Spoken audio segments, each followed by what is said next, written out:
কালকে রাতে এই বাচ্চাটা ফিমেলটা বাচ্চা দিয়েছে। কোনো যেহেতু এরা পুরনো ফিমেল বলে, এক্সপিরিয়েন্স ফিমেল বলে এরা ওরম করে কোনো সিমটম দেয় না।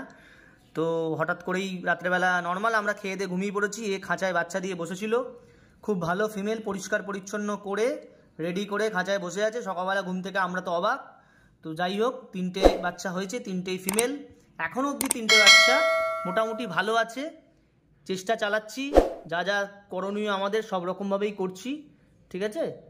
তো এরকমভাবেই আমি পরপর বলেছি যে যখনই বাচ্চা হবে মায়ের দুধ খাচ্ছে বাচ্চা ভিডিও আপলোড করব। খারাপ ভালো মন্দ হতেই পারে, সেটা কারোর হাতে নয়। খারাপ থাকলে ভালো আসবে, ভালো থাকলে ভালো হলে খারাপও হবে। সব কিছুই মিলিয়ে মিশিয়ে আমাদের চলে, এমন নয় সবসময় ভালোটাই দেখাবো, এরকম তো হয় না। তো ভালো খারাপ মিশিয়ে মিশিয়েই চলে সবসময়। আমি বহু ভিডিওতে দেখেছি অনেকে শুধু ভালোটাই বলে। আমি একটা কথা বলি, ভালোর পেছনে খারাপ তো থাকেই। তো আমার কাছে খারাপও যেটা আছে সেটাও আমি দেখাই, ভালোটাও আমি দেখানোর চেষ্টা করি। আমি পরিষ্কার কথা লোকের কাছে ক্লিয়ার রাখার চেষ্টা করি, যাতে লোক যেন কিনে নিয়ে যাওয়ার পর বাচ্চাটাকে কোনো রকম যেন অভিযোগ আমার কাছে না আসে। কারণ আমি তো আমার বাড়ির বাচ্চাই দিই, বাইরে থেকে কিনে এনে বাচ্চা আমি ওইভাবে দিই না। যারা বাইরে থেকে কিনে নিয়ে এসে বাচ্চা দেয় তাদেরকে জিজ্ঞাসা করবেন, তারা মা এরকমভাবে বাচ্চা দুধ খাচ্ছে আপনাদের কিছুতেই দেখাবে না। কিছুতেই এরকম মায়ের দুধ খাচ্ছে বাচ্চা ওরা দেখাতেই পারবে না, কেন সব তো বাচ্চা বাইরে থেকে কিনে নিয়ে আসা বাচ্চা। সেভাবেই ওরা মিথ্যে কথা বলে। আমার কাছে খারাপ ভালো মন্দ যা আছে আমি পরিষ্কার কথা লোকের কাছে ক্লিয়ার থাকি, ক্লিয়ার থাকার সবসময় চেষ্টা করব। কেন আমি এত ভালোবাসা পেয়েছি, এত লোক আমাকে বিশ্বাস করে সারা ইন্ডিয়াতে বাচ্চা যাচ্ছে, এতগুলো 50-60টা বাচ্চা আমি খাওয়াচ্ছি বাড়িতে। তো সেই লোকের ভালোবাসাটা পেয়েছি বলেই আজকে এতটা করা সম্ভব হয়েছে। তো যেমনভাবে ভিডিও আমি দিচ্ছি, ভবিষ্যতে এরকম করেই ভিডিও আমি দিতে থাকবো। হ্যাঁ, আর বাচ্চা যদি কোনো খারাপ হয় আমি বলেইছি, এই বাচ্চা 2 কি 3টের বেশি কেউ বাচ্চা দেয় না। এই যে এই ফিমেলটা 3টে বাচ্চা দিয়েছে, তো এই কুকুর এরকমই বাচ্চা দেয়, এরকম সব ছোটো ছোটো সাইজ, ঠিক আছে? বেশি কেউ বড় না। তো এগুলো কালচারেরই বাচ্চা হয়েছে। এখন এদেরকে প্রচুর অবজারভেশনের মধ্যে রাখতে হবে। মা কেয়ার করছে, আমরাও একে যা যা করণীয় সব কিছুই করছি। তো যেমনভাবে আপডেট বাচ্চা বড় হবে আমি তেমনভাবেই আমি আপডেট করতে থাকবো, ঠিক আছে? তো চলো, আজকে সবে 1 দিন হয়েছে ওদের। আস্তে আস্তে দিন যখন বড় হবে, আমি যদি সব ঠিকঠাক থাকে আমি এই ভিডিও আমি আপনাদের সঙ্গে পুরোটাই নিয়ে আসবো। তো এই 3টে বাচ্চা হয়েছে আমি বলেছি, কিন্তু এই কুকুরের সমস্যা হচ্ছে এরা তো এত ছোট, এদের মুখগুলো হয়ে এত ছোট হয়। তো এদের দুধ মানে এই মাটার এত দুধ হচ্ছে, তো দুধের জন্য নিপিলগুলো পুরো শক্ত হয়ে গেছে, মানে এত টাইট হয়ে গেছে, দুধ পুরো টেনে খেতে পারছে না, মানে দুধ এইটা জমে যাচ্ছে দুধটা। এই কুকুরের সময় এই দুধটা যদি খায় বাচ্চাগুলোর অ্যাসিডিটি তৈরি হয়ে যাবে। তো আমি কি করছি, এই দুধটাকে ভালো করে দেখো, এই দুধটাকে এরকমভাবে গেলে ফেলে দিচ্ছি। দুধ তো যত টানবে দুধ তো তত হয়ে যাবে। তো আমি কি করি, আমরা এই দুধটাকে যদি কেউ ভালো করে দেখতে পাও, দেখো দুধটাকে এরকমভাবে একদম ফিনকি দিয়ে দুধ বেরোচ্ছে, এই যে দুধ সব পড়ছে। এই মাটার এত দুধ হয়েছে, এই দুধটা যদি না ফেলে দিই, এই এত ওভার দুধ হয়ে গেছে, এই দুধ মানে পেটে বেশি দিন, বুকে বেশি দিন থাকলে ওর মায়ের বুকটাও ব্যথা করছে, আর এই দুধটা খেলে বাচ্চাগুলোর অ্যাসিডিটি তৈরি হয়ে যাবে। তো এই দুধটাকে যতটা না লাগবে আমি ফেলে দিচ্ছি, কেন দুধ তো এখন মোটামুটি তৈরি হয়ে যাবে। দিন 15 যদি সাপোর্ট পেয়ে যাই, তাহলে আমি তো তারপরে রয়্যাল ক্যানিন ধরিয়েই দিই, হয়ে যাবে। কিন্তু এই যে দুধটা এক্সট্রা দুধটা 3-4 দিন ধরে যদি জমে থাকে না, পুরো একদম বাচ্চা দুধ খাবে, আর এই দুধ বুকটা পুরো শক্ত হয়ে গেছে মাটার। মানে বুঝতে পারছো যদি তোমরা যে কতটা দুধ বেরোচ্ছে, এই যে এত দুধ বেরোচ্ছে, এই দুধগুলো খেলেই বাচ্চাটার পুরো অ্যাসিড হয়ে যাবে, আর অ্যাসিড হলে এই বাচ্চা বাঁচানো যাবে না। তো যতটা পারছি দুধটা ফেলে দেওয়ার চেষ্টা করছি, আর বাচ্চাগুলোকে তো বনিশন দিচ্ছি যেন বাচ্চাগুলো ডাইজেস্ট হয়ে যায়। দেখো এই এত দুধ, এই নিপিলগুলো এতটা শক্ত হয়েছিল যে আমি কিছুটা রিলিজ করে দিলাম। রিলিজ করলে কি হয়েছে, রিলিজ করলে মাটাও আরাম পাচ্ছে। এই যে দুধটা যে জমছে না, দুধ জমলে কিন্তু মায়ের বুকে খুব যন্ত্রণা করে। তো দেখো এই মাটা আমাকে অ্যালাউ করছে, মানে ওর আরাম হচ্ছে। এই দুধটা যে আমি ওর টেনে ফেলে দিচ্ছি, ওর আরাম হচ্ছে, ঠিক আছে? আর বাচ্চাগুলোকে দিয়েছি এই বনিশন দিচ্ছি যেন তাড়াতাড়ি করে ডাইজেস্ট হয়ে যায়। বনিশন ড্রপ ওদেরকে লিকুইড এখন দিচ্ছি। তো এইরকমভাবেই চলবে। সবে 1টা দিন 2টো দিন হয়েছে, তারপর জানি না, আমি তো মানে সর্বক্ষণই চেষ্টা করি, এবার জানি না বাঁচাতে পারবো কি পারবো না।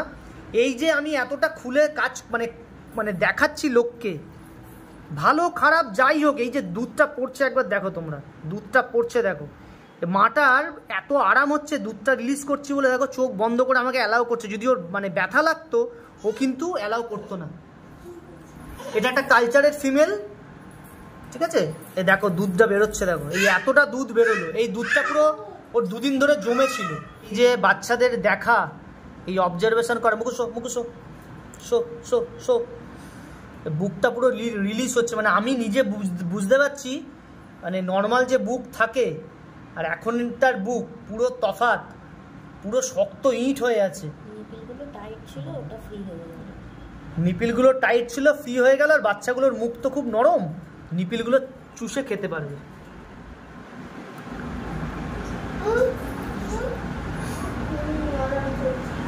এইরকমভাবে খুলে এরকমভাবে পরিষ্কার করে দেখানোর ক্ষমতা আমার মনে হয় খুব কম লোকেরই আছে। খারাপ ভালো মন্দ যা হবে আমি আপনাদের সঙ্গে শেয়ার করব। এই যে দেখো দেখাচ্ছি আমি এই জিনিসগুলো, কাউকে দেখাতে বলে তো এরকম মায়ের দুধ খাচ্ছে, সব তো কালচার দিয়ে পমকে মিটিং দিয়ে পম বলে চালিয়ে দেয়, বলে নাকি সেরা বিডার নাকি কলকাতায় কারোর কাছে পম নেই। তো তাদের উদ্দেশ্য বলছি যে আপনারা এরকমভাবে দেখান, ঠিক আছে?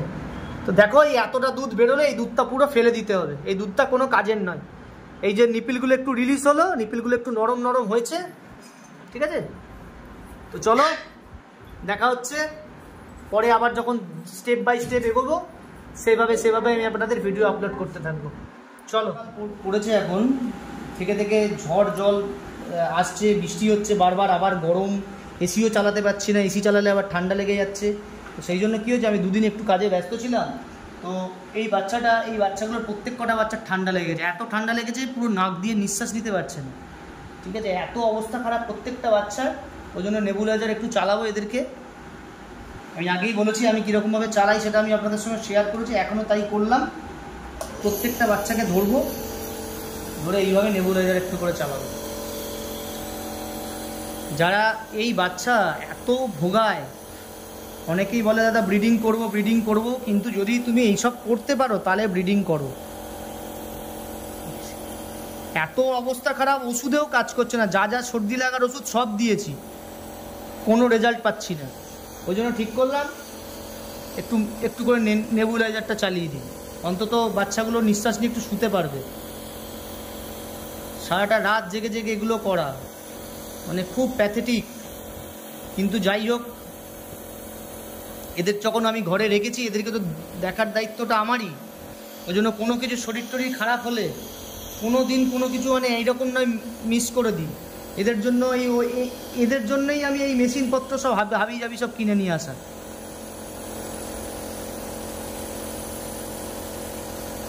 প্রত্যেকটা বাচ্চাকে এইভাবে দিই।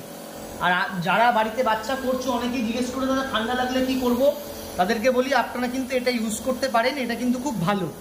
তাও একবার ডাক্তারের সঙ্গে কথা বলে নেবেন, কারণ আমি এটা ইউজ করি। অনেক সময় কি হয় যে ওষুধেও কাজ হচ্ছে না, আমি এদেরকে কিন্তু 2-3 দিন ওষুধ চালিয়েছি, কোন ওষুধে কাজ হচ্ছে না বলে আজকে কিন্তু আমি নেবুলাইজারটা চালালাম। এত অবস্থা খারাপ, মানে নাক দিয়ে ডেলা সর্দি বেরোচ্ছে। কিভাবে করছি তোমরা দেখে নাও, যারা বাড়িতে নিজে থেকে করবে একবার এইভাবে ট্রাই করতে পারো, এটা খুব ভালো কাজ। কোনো শরীর খারাপের কিচ্ছু ভয় নেই, কোনো সমস্যা নেই। আজকে একবার দেব, আবার কালকে একবার দেব, 2-3 দিন দিলেই মোটামুটি তোমার কাজ হয়ে যাবে, আর কিচ্ছু করতে হবে না। এই বাচ্চাটার বেশি ঠান্ডা লেগেছে, এত ঠান্ডা লেগেছে মায়ের যে দুধ টেনে খাবে সেই টেনে খাবার জোরটুকু নেই। ওই জন্য ওটাকে দিলাম।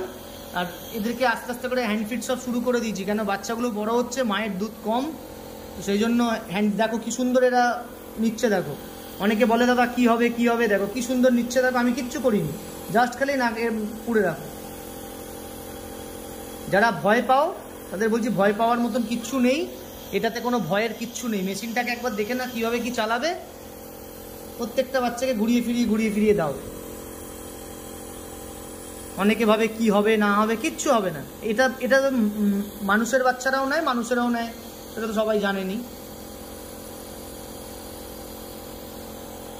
আয়, এই যে আজকে দিলাম, ব্যাস রাতে একটু টেনে বেচারিটা ঘুমোতে পারবে। পুরো ভেতরে ঘড় ঘড় করে আওয়াজ হচ্ছে, সর্দি, নাক থেকে ডেলা পড়ছে। পড়ে যাবি।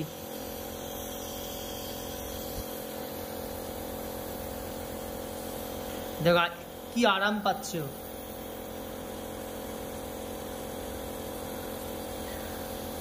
আর এই কুকুরের ইমিউনিটিটা এত কম যে আমি প্রত্যেককেই বলি, এই কুকুর কিছুই না, এই ঠান্ডা গরম বৃষ্টি এসি চলছে, আবার এসি না চালালে হাঁপাচ্ছে, এত ইমিউনিটি কম। এই কুকুরের বাচ্চা বাঁচানোটা এই জন্য খুব টাফ। অনেকে বলে যে দাদা 5,000-6,000 টাকা কালচার পাম্প আছে, তাদেরকে বলি দাদা মিথ্যে কথা বলবেন না, 5-6 টাকা কালচার পাম্প আসবে না, গোল্ডেন স্পিডসেরই বাচ্চা আসবে। এই এত খরচা করে কেউ এত কিছু মেনটেন করবে না, কেউ এত মেনটেনই করে না, পড়ে আছে পড়ে থাক, কে এত কার এত দায়িত্ব ঠেকা পড়ে গেছে এদেরকে এইসব করে করা। আমার কাছে প্রত্যেকে সমান। আমি এগুলো কালচারের বাচ্চা, এগুলোকেও যতটা সাপোর্ট করছি, একটা পমের বাচ্চাগুলো ততটাই করি। এমন নয় কালচারের বাচ্চা ফেলে দেবো, করবো না। আমার কাছে এটা প্রত্যেকে সমান। যাকগে, দেখো আজকে দিলাম, আবার কালকে দেখি, আজকে দেওয়ার পর দেখি 2 দিন কেমন থাকে ওরা। এইটার বেশি লেগেছে, খুব আরাম পাচ্ছে, কোনো ডিস্টার্ব করছে না। রাতে টেনে আজকে ঘুমোবে, পেট ভরে খাইয়ে দিয়েছি, দুধ খাচ্ছে। 17 তারিখ। তো এই যে বাচ্চাগুলোকে আমি বলেছিলাম যে আমার বাড়িতে বাচ্চা হচ্ছে, মায়ের দুধ খাচ্ছে, সব দেখাই। তো আজকে দেখতে দেখতে বাচ্চাগুলোর বয়স আজকে 20 দিন বয়স হয়ে গেল। তো ফার্স্ট ডিওয়ার্মিং 21 দিনে করাবো, সেটা কালকে করিয়ে দেবো। আজকে বাচ্চাগুলোর বয়স 20 দিন হয়েছে। দেখো হাঁটতে একটু একটু করে নিজের পায়ে দাঁড়াতে শিখে গেছে, আর চোখটাও প্রত্যেক কটা বাচ্চার ফুটে গেছে। ঠিক আছে, 3টেই ফিমেল বাচ্চা হয়েছে, 3টেই ফিমেল বাচ্চা হয়েছে। এইভাবে আরে বাবারে, 3টেই ফিমেল বাচ্চা হয়েছে। অক্লান্ত পরিশ্রম, সারা রাত ধরে জেগে জেগে আজকে এই অবস্থায় দাঁড় করিয়েছি। কিন্তু সমস্যা হয়েছে, এত ঠান্ডা বৃষ্টির ওয়েদার, ঠান্ডা গরমে বাচ্চাগুলোর প্রত্যেকটা ঠান্ডা লেগে গেছে। এসি ছাড়াও থাকছে না, এসি বন্ধ করলেও আবার চিৎকার শুরু করে দিচ্ছে। তো এসিও চালিয়েছি, দেখুন প্রত্যেক কটা বাচ্চার ঠান্ডা লেগে গেছে, নাক দিয়ে জল বেরোচ্ছে। তো তার সেই ওষুধপত্র চলছে। এইভাবে প্রত্যেকটা বাচ্চাকে হ্যান্ডফিড করি। বলেইছি যে আমার কাছে যে বাচ্চাগুলো থাকে তাদের কিন্তু কোনো রকম মায়ের দুধের ওপর সবসময় আমি ছেড়ে দিই না, কারণ মায়ের দুধ তো নিশ্চয়ই খায়, কিন্তু এই বাচ্চাগুলো এত ছোট হয়, মায়েরও সাইজ এত ছোট, তো বারবার মায়ের দুধ যদি এদের উপর থাকে তো বাচ্চাগুলো ইমিউনিটি তৈরি হবে না। সারাদিনে আমরা 3-4 করে রয়্যাল ক্যানিন দুধ খাওয়াচ্ছি, আর বাকিটা মায়ের দুধ যেটুকানি আছে খাচ্ছে। তাতে কি হয়, মায়ের দুধ বেশি খেলে মায়ের শরীরটাও, চেহারাটাও ভেঙে যায়। তো আস্তে আস্তে করে প্রত্যেকটা বাচ্চাকে এইভাবে দুধ খাওয়াই। আজকে এই জন্যই ভিডিওটা দিলাম। বাচ্চাগুলোর বয়স 20 দিন হয়ে গেছে, বাচ্চাগুলো প্রচুর ভুগিয়েছিল, সারা রাত জেগে করার পর আজকে এই জায়গায় দাঁড়িয়েছে। এরকম করে একটা একটা করে বাচ্চাকে খাওয়াবো। আর অনেকেই যেটা বলে দেখেছি, ভাবে যে বাচ্চা মানে নিয়ে যাব আর বড় হয়ে যাবে, দুধ খেয়ে নেবে, সেটা একদমই নয়। এই ব্রিডিং কিন্তু করা খুব চাপ। দেখো বাচ্চাগুলো কিরকম দুধ খাচ্ছে। যদি এখন থেকে দুধ না খাওয়াই, যখন কারোর বাড়ি যাবে তখন কিন্তু ওদের ইমিউনিটি তৈরি হবে না।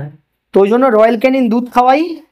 আর যখন মোটামুটি 25-30 দিন বয়স হবে, রয়্যাল ক্যানিন মিনি স্টার্টার শুরু করে দেবো।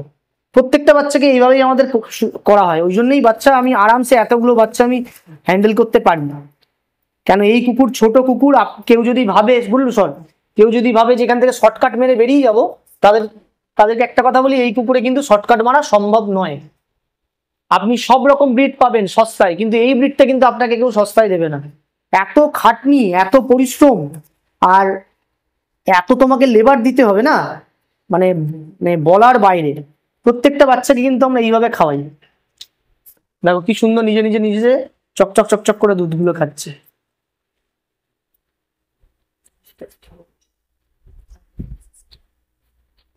সারাদিনে 3 করে 4 করে দিচ্ছি। পেট ভরে খাওয়াই 3 থেকে 4 বার, বাকিটা মায়ের দুধটা খেয়ে নেয়। আমি প্রত্যেকটা ভিডিওতে একটাই কথা বলি, পয়সা দিয়ে যখন জিনিস কিনবেন, মায়ের দুধ খাচ্ছে বাচ্চা ভিডিও দেখে নেবেন। আমার কাছে আছে, আমি দেখাতে সৎসাহসটুকু রাখি। ওগুলো কিন্তু প্রত্যেকটাই কালচারের বাচ্চা। ঠিক আছে, দেখো এত ছটফট করছে খাওয়ার জন্য, মানে পাগল হয়ে গেছে। এত খিদে পেয়েছে, সেই কালকে রাতের বেলা দিয়েছে, আবার এখন সকালবেলা দিচ্ছে। মাঝে এমন ঠান্ডা লেগেছিল, আপনারা দেখবেন আমি নেবুলাইজার দিয়ে সব কটাকে বাচ্চাকে টানিয়েছি, কেন ওষুধেও কাজ হচ্ছিল না। আর এইসব করতে করতে আজকে আমার নিজেরই ঠান্ডা লেগেছে, জ্বর। এত ওয়েদার খারাপ, কুকুরগুলো বাচ্চাগুলো ঠান্ডা লাগছে, কাশছে, আমার ওপরেও তাই একই জিনিস হয়েছে। তো এইভাবেই চলি। এখন এইসব করার পর আমাকে এখন কাজে বেরোতে হবে, ঠিক আছে? সারাদিনে 3 থেকে 4 বার অতি অবশ্যই কিন্তু পেট ভরে দুধটা দরকার। দাঁড়াও দাঁড়াও দাঁড়াও দাঁড়াও,